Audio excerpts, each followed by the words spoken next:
Good evening, everybody. Welcome. It's yet again What's the Buzz? I'm the Mad Dog. Yes, I know it's hard to believe. Look at the dimples in the face. It's hard to believe I am the Mad Dog.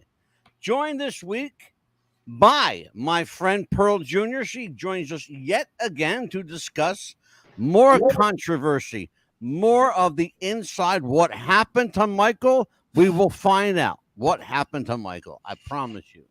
In fact, I may drop a bomb on Pearl tonight. I found out something.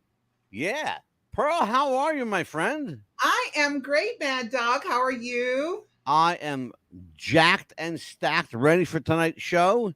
Okay, great. Let me tell everybody a little bit about you, and then you and I will chit-chat for a couple of minutes, because Amelia got lost in the shuffle. Amelia! Yeah, she got lost in the shuffle. Let me tell you about Pearl Jr. Pearl Jr. is a documentarian filmmaker and activist. Through her activism, she has been a talk show guest on more than 100 radio shows, including this show here. Pearl Jr. is a graduate of the highly acclaimed California State University at Northridge Radio, TV, and Film class of 1989, to which she completed a 2-year college course in just 1 year. Pearl is the founder and owner, along with Cecil Holmes, of the noted Elbow Grease Productions.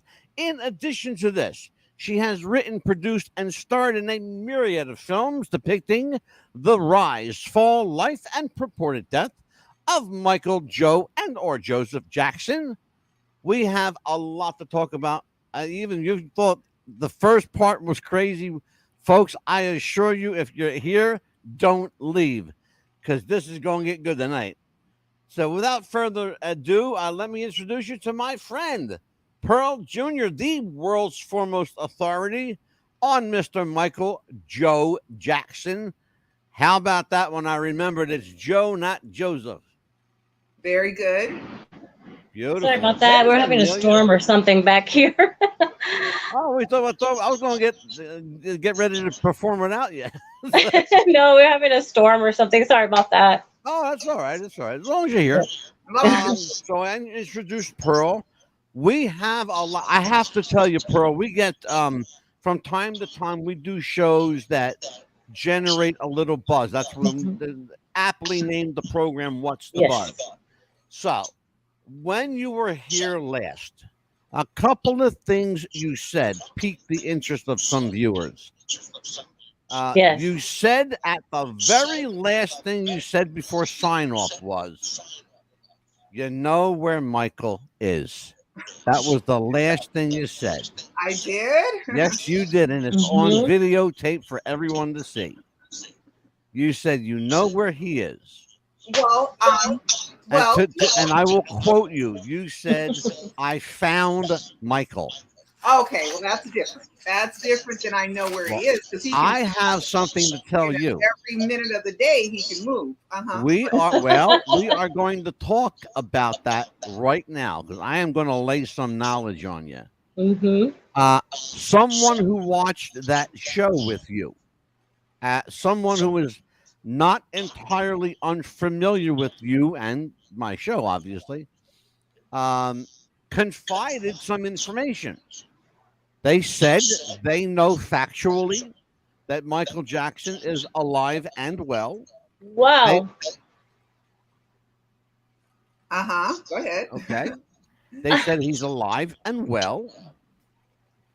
And they say that he is in the state of Ohio, not far removed from Cleveland area. Now, say you what to this craziness? Nothing. I mean, unless there's proof. Fans say everything. People say all kinds of stuff. Unless there is proof, evidence, facts, clues, or something to substantiate any words, I just kind of blow it off as if just someone just talking. Well, let's talk about that. You said something interesting. The person who contacted me regarding this wasn't a fan. Who was it? So my question to you is, and I'm not debating anything, really. I'm really not. I have a question. You said you found him. Those were your words. Is he among us? Is he alive and well, or is he not? A 13-year investigation has proved that absolutely nothing proves that Michael Joe Jackson is dead. Nothing. Every single death document is in the wrong name of Michael Joseph Jackson, which is against the Department of Public Health and the Center for Disease Control bylaws and rules. I even went to the Department of Public Health, and they said that in order to change a name on a death certificate, you have to have a court order. Now, also it says that no AKAs, which is also known as, which is Joseph, or assumed names can be entered on the death record. Right. So that is the crust of everything. Now, the coroner, I want to get into who Michael is today. Of course, Michael could be in one place one day and another place another day and another place another day. So True. that, you know, he can just move, and he liked to move. He liked to have suitcases by his front door so that he could just get up and leave whenever he liked that, because that was his life when he was younger, a lot of traveling. But to get back to it, the coroner, we've had a development, and I will get into who he is in a minute, but we've had a development this week, and there was a lawsuit filed by LaToya, Michael's sister, by the MJ estate against LaToya's ex-boyfriend, LaToya Jackson's ex-fiance. His name is Jeffrey Phillips. So the way the story is, and testimony is, after the death announcement came from Jermaine, Michael's brother, who announced him dead, not a doctor at UCLA, just Jermaine did the press conference, and while wearing a shirt that said "Living as King" on the back, while his brother, the king of pop, is dead. It's just so much. All right. So the lawsuit alleges that Jeffrey, LaToya's ex-boyfriend, ex-fiance, stole a lot of items from the Carrollwood home, which was a rented mansion that I had been visiting many, many times on the outside of the gates, and I would interact with the fans, and I even caught Michael on videotape coming out of there. So in this house on Carrollwood, which was rented, when the death announcement came on the 25th, later on in the day, several Jackson family members went to the house. At the time, it was not secured by the police because it was just a death investigation, not a homicide investigation. So we don't know exactly what was there until the next day, when the police went ahead and they roped off the house and said no one can go in there. Well, in this lawsuit, apparently Jeffrey, maybe LaToya too, stayed there for 9 days until Independence Day. Wink, wink. July 4th for 9 days, right? So with that, they stole computers, iPhones, the kids' iPhones, music, clothing, the pajamas that he was apparently wearing when the death announcement came down, and a driver's license. And if you know anything, the driver's license is so utmost important, because the coroner said he named and identified the dead body via a driver's license. Well, I found 3 of Michael's driver's license, including the license application for the DMV that was in the FBI file.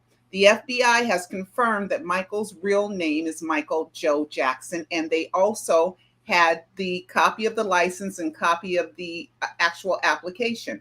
So within that, there has been 3 other driver's licenses. All of them say Michael Joe Jackson.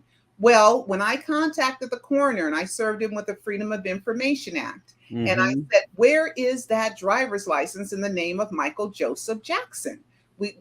And I gave him the copies of the other driver's licenses. Right? He said, he didn't say, oops, my bad. He said, I send all driver's licenses back to the California Department of Motor Vehicles. I sent them all back to the DMV. And he said, I'm not going to send you any fingerprints. I'm not going to do this. But believe me, I confirmed it was Michael. Well, I already knew you confirmed that it was Michael. It doesn't mean anything. That's just repeating what you already said. Now, so I took that and I sent a Freedom of Information Act to the Department of Motor Vehicles saying, where is the driver's license of Michael Joe Jackson? So first they told me from a block number. I'm getting there. From a block number, and the block number said, no, we don't have any driver's license in the name of Michael Joseph Jackson. You already sent me the driver's licenses that we have. Let me send this to legal. about a month later, I get a letter from the Department of Motor Vehicles from their attorney saying that they don't have anything that matches my request, which was a copy of the driver's license in the name of Michael Joseph Jackson. Fast forward. So if the coroner named and identified the body, not from a family member, but from a California driver's license, and Jeffrey stole it. So how did the coroner? So the coroner is just caught in lie after lie after lie after lie. And well, that would, then the whole thing after the coroner has to be up for lying. Okay, but go ahead. So that's the newest. Yeah. So, and that was pretty clear at the time as well. People were oh yeah, I'll tell you what. I went back and did a lot of research. People were calling out the coroner from day one, from jump on this. On the name, it was shoddy work. It was felonious information. Lie after lie after lie. So how can this coroner be trusted by anyone to tell the truth on any level?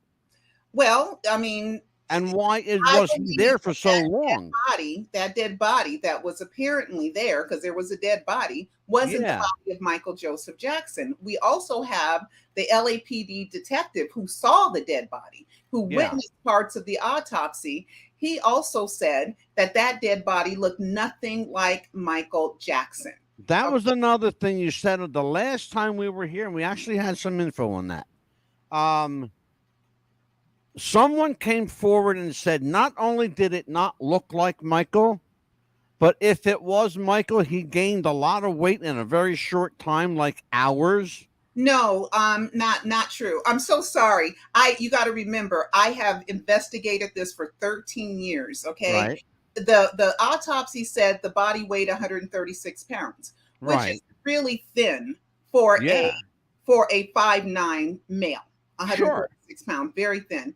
That's what the autopsy said. So it was a thin body, and I don't know where the weight gain came from. I don't recall that one. Sorry, Mad Dog. No. So what we're talking about is to corroborate what you're saying. They're saying that if that was Michael, he went from very thin to very heavy in a matter of. No, the cryonic dead body was very, very, very thin. Okay. Thinner. While we're talking about that, Pearl, I want to show the people at home something that you actually put together. Yes. Let's take a look at this. Exactly what happened to the Michael Jackson body double, but the resuscitation was unsuccessful. There are hundreds of those dead bodies worldwide. All that needs to be done is plastic surgery on a similar body type to make it look like Michael Jackson. After all, Michael Jackson had plastic surgery himself, so nothing would necessarily wave a red flag it's not him. Surgery on a cryonics body is relatively simple according to Alcor Laboratories. At 3 degrees centigrade, and we end up at -3 degrees centigrade, and that's why we have that enclosure. We can take the lids off to do surgery, put the lid back on, and do it during perfusion. Michael Jackson has seen many wax doubles of himself, so it's quite reasonable for his mind to progress to wanting a real dead body double to replace himself for the purposes of his death hoax. All Michael Jackson did was replace his body with a body double, something he did all his life, and he simply escaped from being the king of pop. But we are talking about the biggest hoax in world history. Let's talk about that, Pearl. Yes. That has not gone unnoticed. It has also garnered a lot of attention and still does on YouTube and Vimeo and everywhere that your videos are seen. But it certainly did not go unnoticed here. A couple of things hit me, and it actually took. It's funny how things connect to each other. It actually took a show on Elvis to confirm my suspicions about Michael. You said the magic words in that clip that Michael was very familiar with wax dummies, wax doubles of himself. So too was Elvis. In fact, when Elvis died, they said his family said it looked like a wax dummy. It was because a dead body doesn't perspire, it doesn't sweat. But this body was sweating. It was sweating wax, is what it was sweating. I read that. Yeah. Okay. Here's the problem I have, and maybe you have the answer. With as many people before, during, and after the life and death of Michael Jackson who can impersonate him, some to a T, some look like him that you wouldn't know if they were split at birth. Okay. There are remarkable MJ doubles out there, and even guys that just with a little bit of makeup, just a little bit of makeup go a long way, especially if you're not paying a lot of attention to height, to build, because maybe you're awestruck. Oh, that guy looks like, is that Michael? Or, oh, that's Elvis. Look, that's Elvis, Here's my question to you. How sure are you?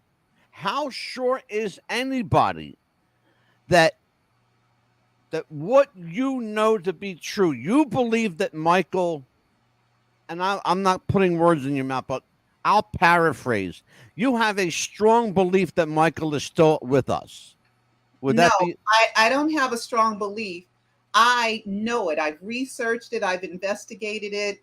Michael has, if we jump around and people don't know the backstory, and I come out and I say, Michael has come to see me before, they're going to think I'm insane, right? Without the backstory, right? So Okay. There is somebody by the name of Sulfur Go From Ashes, which is Pablo Terragamo, who is the front for Michael.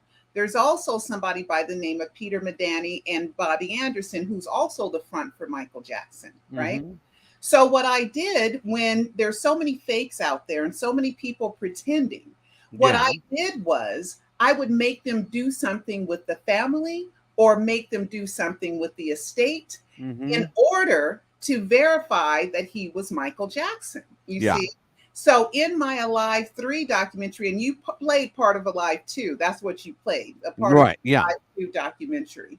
And that's how I would verify it. So I'm not just someone who's just willy-nilly and just thinking silly things and just making up silly things. Right. I'm involved in it. I go to the court cases. I go to the court trials. Now with propofol was injected after death. Propofol is also a part of the cryonic freezing process, right? We also have a limo driver saying that he took Michael Jackson to a cryonics convention, right? So we put all that together. There were news articles right after the death announcement that Michael wanted to be cryonically frozen. Those were all hints and clues. So what I believe happened, just like it said in that clip, with supporting evidence, is that it was a cryonic body double that Michael got, and they thought the cryonic body double, and that's why the propofol levels were so high. And the propofol expert could only say the way that they got that high was if the propofol was injected after death, which matches with the cryonic freezing. That makes all the sense in the world to me.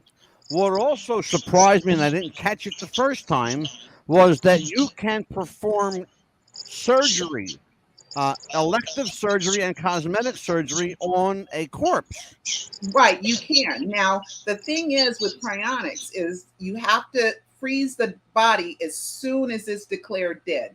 Right. Everything in your body does not die the time you die. Skin cells live for about 48 hours. Your liver, your kidneys, everything lives for a little bit longer. So you already have to be a cryonics patient in order, like, for example, benzodiazepines, which was also what was found in that dead body, right? Right. Benzodiazepine, most people who overdose are in comas. So if a body is in a coma and then it's declared dead, the cryonic people immediately can start their cryonics procedure, and what they call is cooling. Not that it's freezing for what we know, but it's called cooling. And what they do is they preserve everything. So there are ways that they can operate on, because that's what cryonics is. We're going to find something that can heal you and bring you back to life. That's what the study of cryonics is. We're going to freeze you in enough time that if we can operate on you later and we find a cure for whatever killed you, we can revitalize you, we can rejuvenate you, or we can resuscitate you, and bring you back to life. There were people who asserted that Michael was very, very ill in the latter. Okay, let's talk about that. Let's talk about that. Okay. I go and I cover trials. So in the Catherine versus AEG live trial, they went through AEG and Brian Panish, who was Catherine Jackson's attorney, went through 80 hours of This Is It footage, 80 hours. And they found not one thing to prove that he was sick. Not one, oh, I'm too tired. Not one, nothing. They had nothing but words coming out of people's mouth, which was Michael acting. Michael had to lose weight in order to be as thin as the cryonic body double. You see? So that's why Michael was being thin, because he had to match the thinness of the cryonic body double. So there was absolutely no proof that Michael was sick, that he was ill. They showed one picture of him looking thin, but his arm looked really fleshy. And so there was nothing to prove that he was ill. And Catherine lost that trial. What was in the casket, Pearl? I believe it was empty. I believe the casket was empty. Okay. Because they left it unattended. There's a picture of the casket unattended in the warehouse of the Staples Center. Who does that? Right.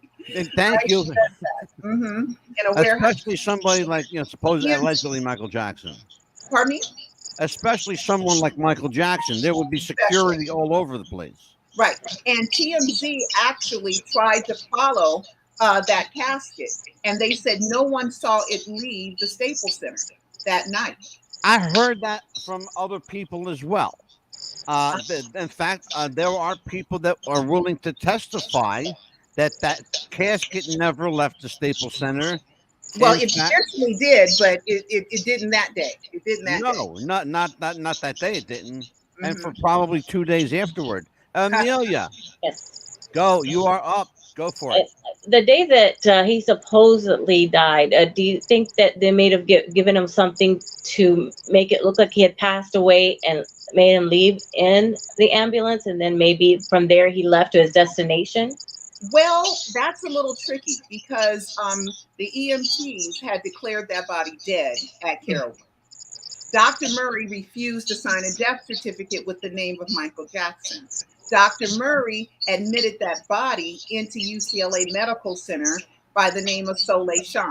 The blood work was done under the name of Trauma Gershwin. So I believe that Michael left before and the cryonic body double just took its place, because you're talking about trained people, the EMTs. You're talking about going in the ambulance and going to UCLA, getting some of the best doctors, emergency doctors in the world, working on that body, trying to resuscitate a body that they consider to be Michael Jackson.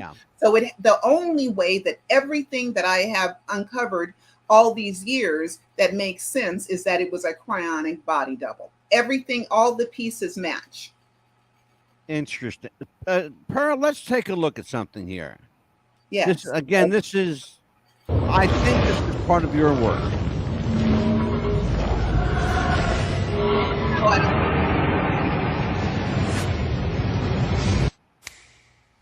Is this your work, Pearl? No, it is not. Okay. I wasn't sure.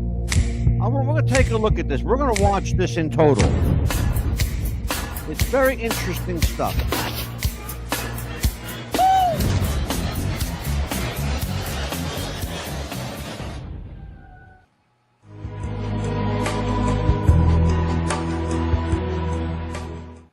Everything is an illusion. Watch the movie The Illusionist and you will see. Please read between the lines. Everyone, please do. And there's Latoya. We'll talk about her.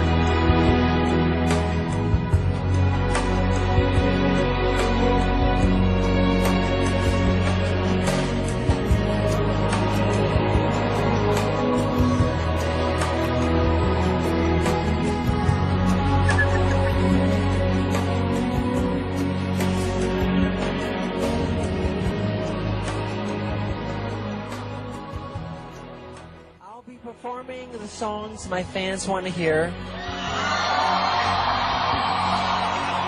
This is it. I mean, this is really it. This is the final curtain call. There's all kind of exciting things going on. This is called This Is It, but this is really not it. There is going to be much more going on, but this is definitely it, but it's not the final curtain. I'm going to stop it right there for a minute. Let's talk about what Jermaine just said and what LaToya said. Sure. LaToya almost implores you, begs you to watch The Illusionist, read between the lines. She says it with such conviction in her heart. What is she telling us? She's telling us that it's all an illusion, that Michael Jackson's death is an illusion, because The Illusionist movie that I watched, and that is a part of my ALOT docuseries, by the way. Right. Just that this clip is foreign. It's not in English. It's not my video, but the information about Jermaine and LaToya are all in my documentary. Yeah, well, I actually know the person who put this clip together. Okay, got you. Okay, so LaToya coming out of the Conrad Murray trial. She's in front of the courthouse, by the way. Yeah, I know. Out of the Conrad Murray trial and telling us to watch The Illusionist movie, which is about someone who fakes their death. Yeah. Right. So, and then the day before, the night before, on June 25th to June 24th, which is around midnight, when Michael was leaving the Staples Center, he tells Kenny Ortega the day before, he says, the illusion starts tomorrow. And the illusion that they were practicing on the 25th was Michael disappearing from a bed. Okay. So, and this is from the director of This Is It, telling us Michael's last words to him, the illusion starts tomorrow. Kenny Ortega said that? Yes. You can Google it. It's in my Alive 4 documentary. I was going to say, did somebody please capture that on video? No, I did. Well, he testified to it. Okay. Oh. He testified to it. Okay. Boy, that's a smoking gun if there ever was one. The illusion starts tomorrow. And it's also written in articles as well. And I show what I tell you guys in my Alive docuseries. But and then Jermaine, what was the part of Jermaine? I'm so sorry. Oh, Jermaine was being interviewed by the late interviewer Larry King. And they were talking about This Is It. And Jermaine says, This is it. This is it. But I was there that day. I attended that premiere of This Is It. Okay. And what they were saying is they had a lot of plans, right? He's saying, and the whole Jackson family, once the death announcement came down that Michael Jackson is dead, the Jacksons are on the map again. They're getting interviews, they're getting book deals, they're getting concerts, they're getting all this. So what they were saying is Michael has kicked this off and we are getting ready to light the world on fire. This is it, but this is not it. So he's telling everyone, plus there's plausible deniability because that was in October of 2009, that premiere. So they're also setting up plausible deniability because they don't know when it's going to come out that Michael Jackson faked his death. They don't know what the next day is going to bring. That's why Jermaine wore the shirt saying living as king in case they found out the body wasn't his. He can go, oh, see, it was a joke. My brother's the prankster. Everybody knows he's a prankster. Right. So, you know, you just never know. But I went ahead and I looked up the autopsy. That's what you guys see me doing something. Right. The autopsy report said one of them, because there were two autopsies, by the way, done.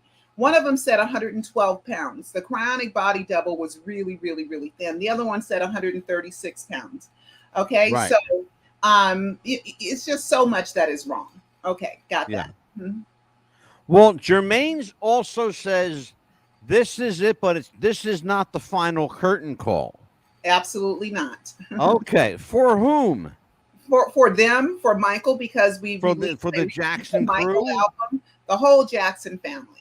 The whole Jackson family. And Michael. The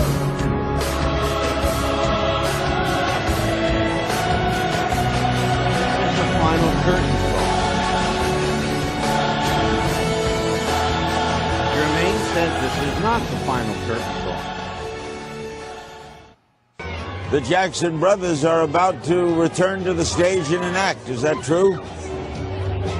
Yes, but there's all kind of exciting things going on. This is called This Is It, but this is really not it. There is going to be much more going on, but this is definitely it, but it's not the final curtain, no.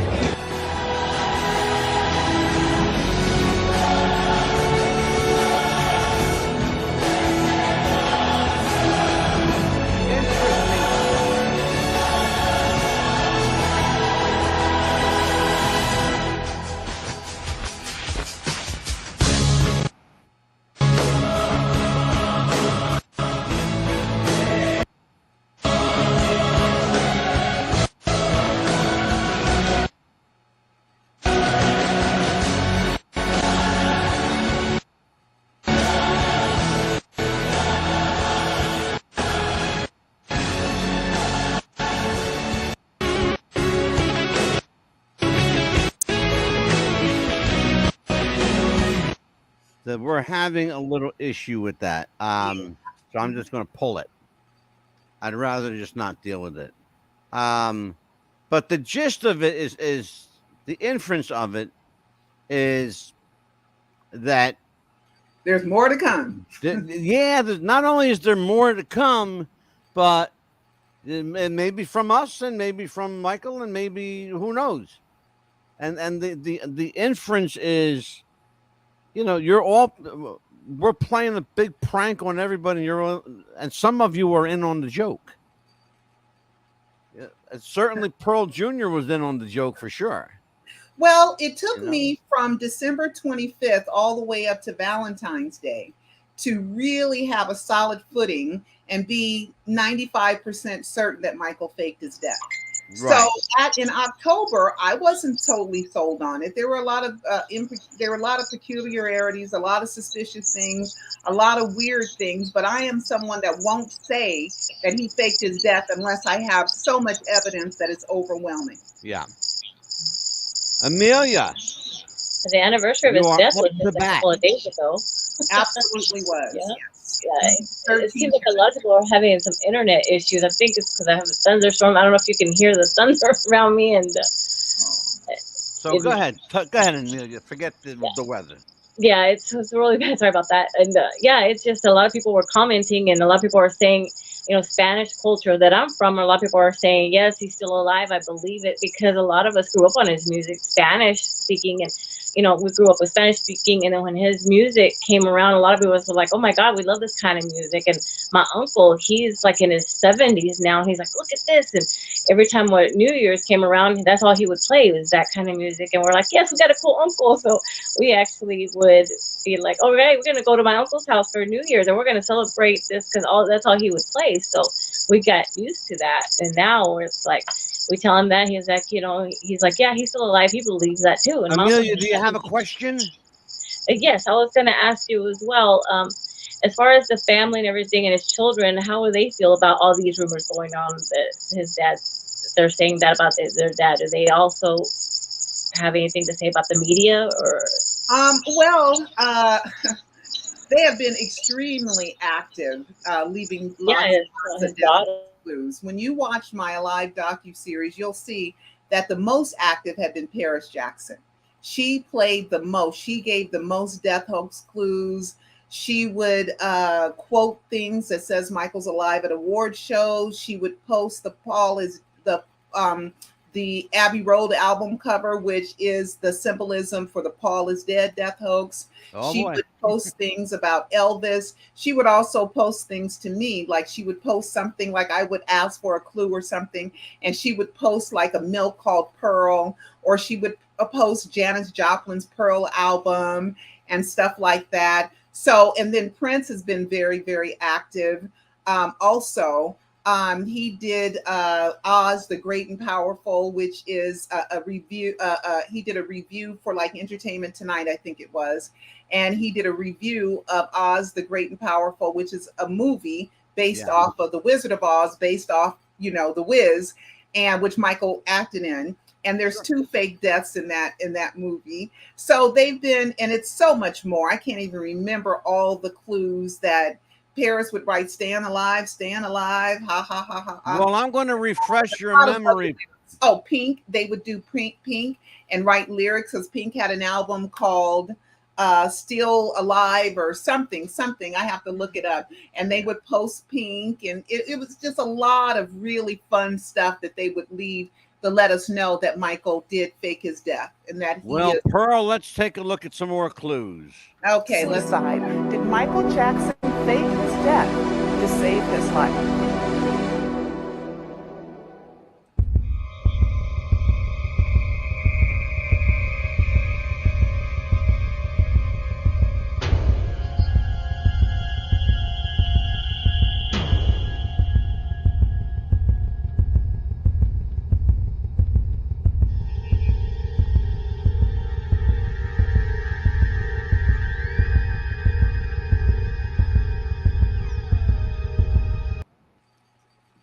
That is Dr. Conrad Murray.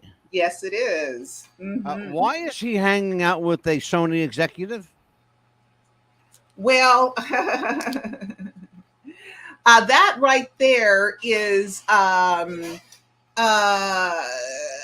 said that's a Sony executive. I'm not quite sure that that's a Sony executive. It might have been a Coca-Cola executive, but I just don't remember it. What does it say? Do I tell you who he is right there? No, you don't. Here, I'll play the rest of it. Yeah, the inference is they're showing the Coca-Cola umbrella in the background. Right. Of course, the moonwalking duck, the magic Coke machine. Oh, that was so fun, that commercial.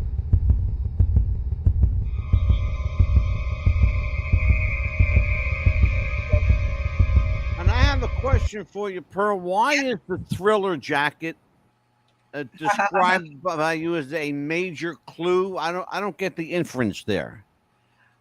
Well, because Michael was supposed to use Coca-Cola. There was Pepsi and there was Coca-Cola, and Coca-Cola did a commercial that was based off of the sunflowers, which Lisa Marie Presley said was Michael's favorite flower. Right. There was the dodo bird with the I'm Alive drink, which was owned by Coca-Cola. Mm-hmm. And there was the Thriller jacket. So it was just all these little, clues that led you to believe that Michael was behind that Coca-Cola. Plus Papa, oh no, that was McDonald's with Papa Joe Jackson. That was of them. But Pink, let's get back to Pink. The name of the song was The Great Escape that Paris posted from the I'm Not Dead album. Okay, so there's been so many clues. I just can't remember them all. There's 13 years. I'm sitting here looking up stuff on my great, wonderful computer with all my great stuff over here while I am remembering and digging this stuff out of my brain. That could have been, I think that guy was one of Conrad Murray's attorneys. I think that was. Mm-hmm. All right, let's take a look at this here.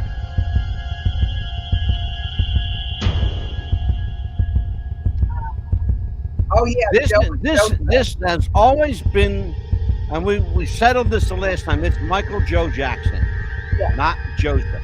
Absolutely.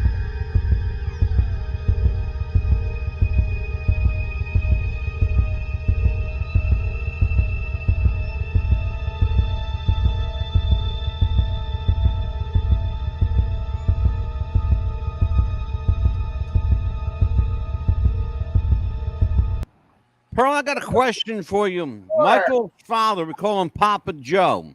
Yes. Papa Joe Jackson. Yes. Is Joe Jackson's name Joe or Joseph? Joseph. It is Joseph. But Janet's middle name is also Joe. It's Janet Demita Joe Jackson. So you just can't make her name Josephine because you want Josephine. Michael's name is Michael Joe Jackson, not Joseph. Got it.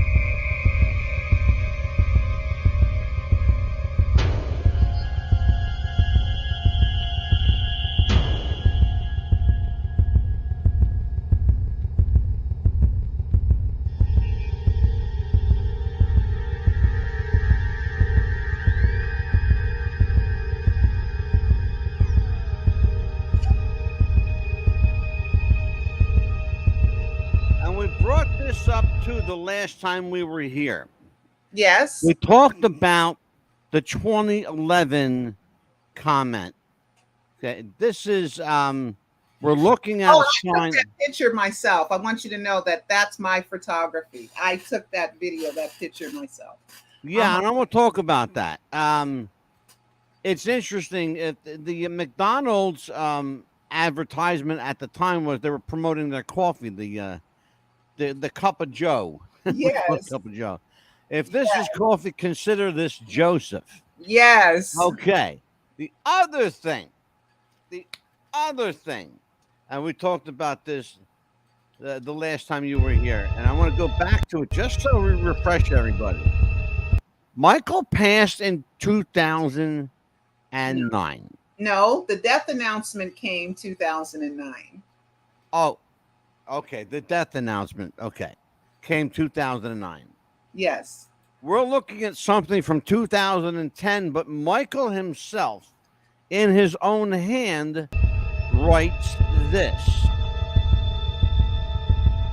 And it's important. I want to back it up because I want people to see it again.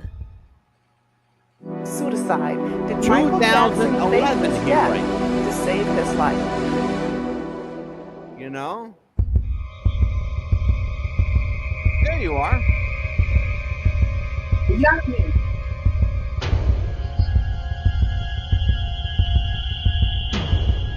Good stuff. I'm promoting your stuff over here. Yeah, thank you. Elbow grease. Beautiful. Great work there, elbow grease. Okay, so Pearl, that whole 2011 got some people interested. We actually have people in our chat room tonight. Oh, Jimmy Thunder from Down Under. Say Rachel says she's a believer for 12 and a half years. We'll listen later. Having issue with my signal. Keep believing. Thanks. Okay. I don't understand. Amelia, you're going to have to translate this. Michael Estavivo, what is that, please?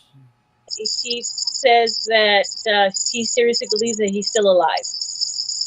Okay. Is that what that means? Yes, in Spanish. Okay. I have to mute you because your microphone is horrible. If I can go back, yeah, I believe Yes, with please. Coca-Cola and Dr. Murray, it was his attorney, Ed Chernoff. Okay, Ed Chernoff. Okay, got it. I'm looking it up. I got all these files. I got so much info.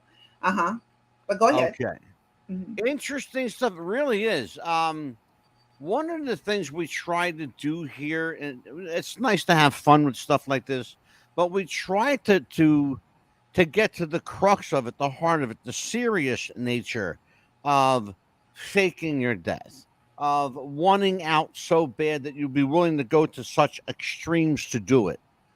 Certainly, I believe in my heart of hearts, absolutely believe Elvis did it. I believe that. I will always believe that. I too believe that Michael did it. I do not think he's dead. I think he's alive and well. And I assert again, based on very credible information I was given just this week, I believe he may be in the Ohio area just outside of Cleveland. May have been. May have. I believe. Anywhere. Well, he's been in California. Okay. He has been in California. He's also been out of the country in France. Okay. Yep. We have a video of him in France. And also, he came to see me at the Catherine versus AEG live trial, way in the back room, in the overflow room. I happened to be there one day instead of inside the courtroom. And he came in, and it was a guy that was Michael's height, pretty much thin, like Michael, shaped exactly like him, dressed as a bum, but not a dirty, nasty one, just kind of homeless looking and pretending to look that way. Yeah. And I knew that it was Michael. So we played hide and seek. I would walk behind him, and he would go down into the Catherine real trial and looked in front of that. And then I would hide, then he would hide. Then finally we lost each other. But it was fun because you can't record inside of a courtroom. You can't have a camera in there. You can't use a phone in there. You can use a phone, but you can't record in there. So he's safe. And he also came to see me at the Michael Jackson estate versus the IRS. That case, he came as a fat guy. There's a video out there of this fat guy, white guy, who is dancing up a storm in like a stadium, and it got like millions of views. And that's what that guy looked like that came to see me in the IRS case as well. Interesting. And stuff. as one other time. As Miss Jane Pittman as well. That was the first time. I'm on the phone with someone who called themselves Peter Pan PYT at that time. And he called me on a very special day. And I think this is where we left off, which was January 15, 2012 is the first time he called me. Before that, I had been hearing people saying, Peter Pan PYT is Michael. He's Michael. He's Michael. For years, it was a rumor that he was in his own chat rooms and he was online and he was going by the name Peter Pan PYT. I ignored it because there's so much of that. There's just so much. You just got to ignore it until something particular happens. So anyway, so I started hearing these things. Then I heard that he opened up his Twitter account the day before the death announcement on June 24th. I was like, now that's a good one. Now that's a good one. I wanted to talk to you about that, Pearl, because I actually heard that this week. Yeah, that's absolutely a fact. Okay? That's something I never knew about. So that it is no longer rumor, folks. It is absolutely true that Michael opened a Twitter account before he died. Well, before the death announcement. Before the death announcement. Yeah, you got to get that right, man. I got to do air quotes on that. Yeah, before that's the right. death announcement. Okay. And so we talked on the phone, and I would have him do a lot of stuff to prove to me. So one of the big things that he did was I said, send me some wink, wink, nod, nods, right? Send me something to let me know that this is really you, right? Yeah. And he, there was an event like a week later, 2 weeks later, at the Grauman's Chinese Theater by the estate. His mother came, his brother Jackie came, his other brother, I think it was Tito, came, Paris Prince and Blanket came, and they were putting fingerprints inside Grauman's Chinese Theater. Well, before that, he had posted a picture of hot chocolate, right? So we were all like, what the heck is hot chocolate? Why are you posting a picture of hot chocolate? Well, Chris Tucker, the comedian actor, who was Michael's really close friend that Michael really loved, he starts telling a story about Michael and hot chocolate, right? So that was him saying, yes, it's me. And not only that, but with Jermaine, a few days before, he tweeted out, there's no such things as a coincidence, right? Yeah. So then I was blown away with the hot chocolate and the hot chocolate story. And it was Jermaine involved in the hot chocolate story. Oh, sure. And it was Michael and it was Neverland. So it all matched. So I was like, okay, all right, you got more of my attention now that you could be Michael. And then I found out later that the day January 15th was a very particular day because Michael used to call himself Chamilla, and that's Chimela, which is Michael scrambled. Okay, it's Michael scrambled. And so somebody called me before the death announcement saying that they were Chamilla and they were talking about this song, Mama's Pearl, because I'm Pearl, the song Mama's Pearl. And they were saying that it's about making whoopee with a girl and all this stuff. And I was like, no, it's not. It's about love. It's about sweetness. It's about this. So anyway, so back to January 15th, the significance of that day. Well, there was a cartoon series. The Jacksons had a cartoon series in the early 1970s. Yeah. And one of their cartoons was called A Rare Pearl. And it was promoting the song Mama's Pearl, right? Yeah. So he called me on the exact day, many decades later, January 15th, when that show first aired in 1972, January 15th. But it gets better. Then the next year, January 15, 2013, is when the Jackson 5 released the cartoon series that included A Rare Pearl on January 15th. And I had wrote Michael a letter and I said before the death announcement saying, you know, I did this documentary about your innocence. I've been on hundreds of radio shows about your innocence and did all this. I want you to put my name in a song. I want you to do something for me in a song. Right. So this was him coming up with the actual payment, which was an album called Come and Get It, The Rare Pearls.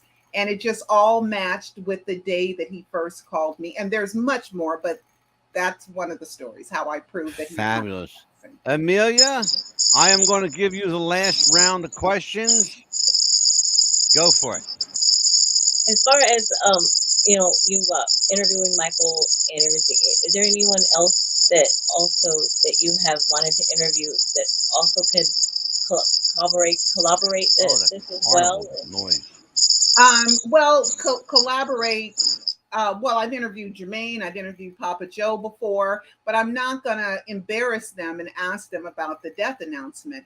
Oh, God, yeah. Had said something, you know, Papa Joe had passed away.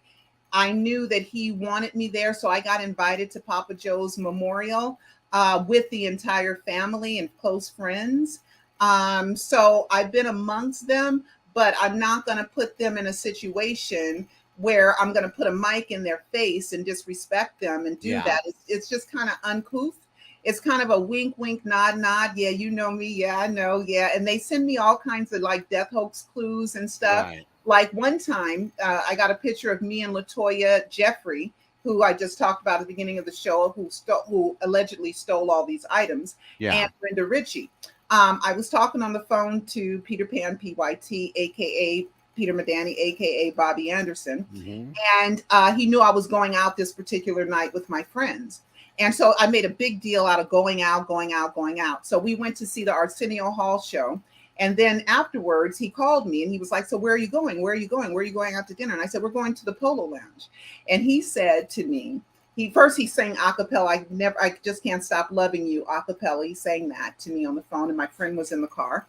And then he said, well, you're going to see LaToya, Brenda Ritchie, Kathy Hilton, and Jeffrey there. And I was like, oh, I'm not going to see them at the Polo Lounge. I mean, come on.